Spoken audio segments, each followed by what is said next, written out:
Hello, I'm Kimberly, and welcome to the weekend edition of the Native News Update. It's Friday, March 1st. Many of the stories you hear here can be found at IndianCountryNews.com. And here's the news for the day from the Associated Press and other Native news sources. The U.S. House of Representatives passed the Violence Against Women Act, extending abuse protections to gay, lesbian, transgender people, as well as Native American and immigrants. The bill passed 286 to 138 with the support of 87 Republicans. It will now move to the President's desk to be signed. The GOP substitute bill that left out protections for Native American communities and the LGBT was defeated 166 to 257. As a result of requests from First Nations leaders and peoples, the Assembly of First Nations is stepping up its communication efforts. In doing so, National Chief Sean Atleo has released a new video to communicate directly with First Nations across Canada.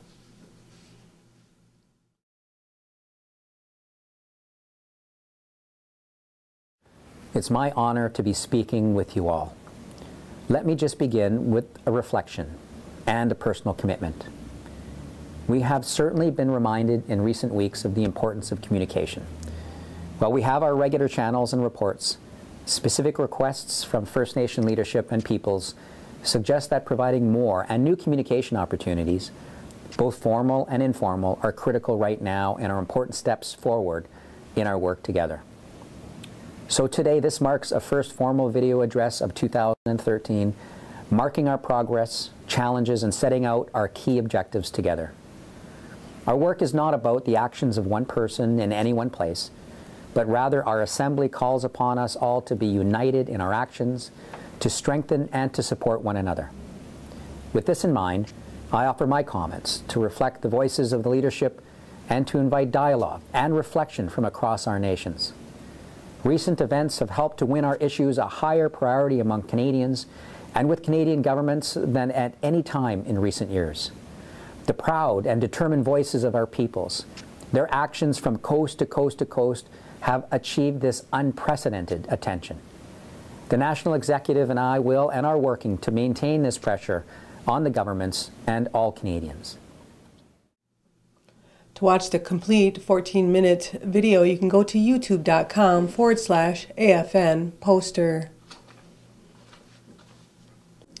Wisconsin Republicans are closer to passing their divisive mining legislation, pushing the proposal through the state Senate by a single vote of 17-16 on February 27th. The bill will now go to the state assembly. Republicans who control that chamber have scheduled a vote for March 5th. On February 28th, Assembly Republicans passed a separate bill preventing debate when the mining bill comes to the floor of the Assembly, so the bill can be fast-tracked through the process.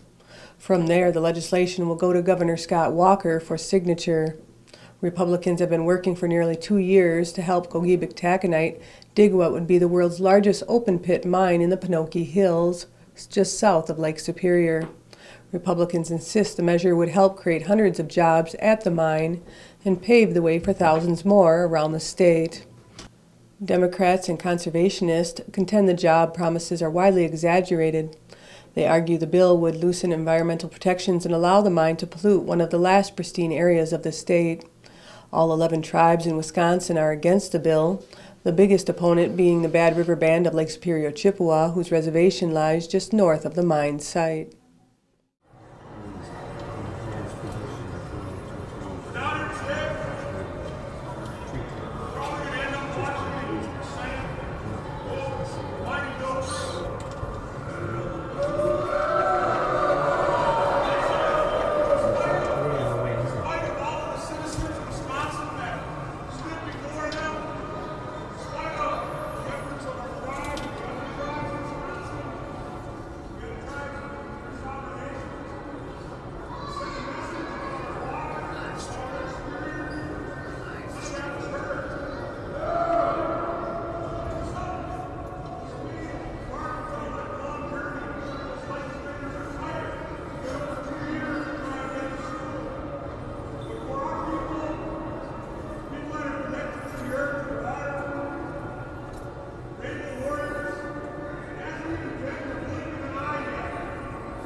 In other Wisconsin news, Governor Scott Walker says all 11 tribes must agree with each other before any new off-reservation casino is opened in the state, even though all that is required under federal law is Walker's approval. Walker's demand that the tribes achieve a consensus is a blow to the Menominee tribe's efforts since the 1990s to open an off-reservation casino in Kenosha, Wisconsin. Walker's insistence of a tribal consensus comes as a surprise to state tribes when no consensus on issues like mining, wolf, or elk hunting has been attempted by the state. Searching for Sugar Man, honored with more than 30 awards in the last year, won the big one February 24th when it won the Oscar for Best Documentary at the 85th Annual Academy Awards. Searching for Sugar Man is the first music-oriented film to win the documentary award since 1986's Artie Shaw, Time Is All You've Got. The recent DVD release of Searching for Sugar Man helped push the Sony Legacy soundtrack and lighten the Addict's reissue of his first album, Cold Fact, onto the Billboard 200. The film tells the story of how, after success in the 1970s, Rodriguez was forgotten until being tracked down decades later by fans from South Africa, where his music had been hugely influential. If I had to name 10 artists that I've ever been involved with, Rodriguez would be in the top 5. He's my most memorable artist. Bob Dylan was mild to this guy. He was this wandering spirit around the city. When he opened up and sang, you went, whoa, this guy's got it. We expected big things, and they did absolutely nothing. How many records do you think he sold in America? In America, 6. Nobody had even heard of him. How can that be? How can that be? It's a bit of a mystery how the first copy of Cold Fact came to South Africa, but to us, it was one of the most famous records of all time. He was the soundtrack to our lives. Bigger than Elvis. Much bigger than Rolling Stones. Any revolution needs an anthem. The message it had was, be anti-establishment. The first opposition to apartheid, they were influenced by Rodriguez. Nobody knew anything about him. He was a mystery. And that's another roundup of news from Indian Country on this edition of the Native News Update. I'd like to thank you for joining me, and have a grand day.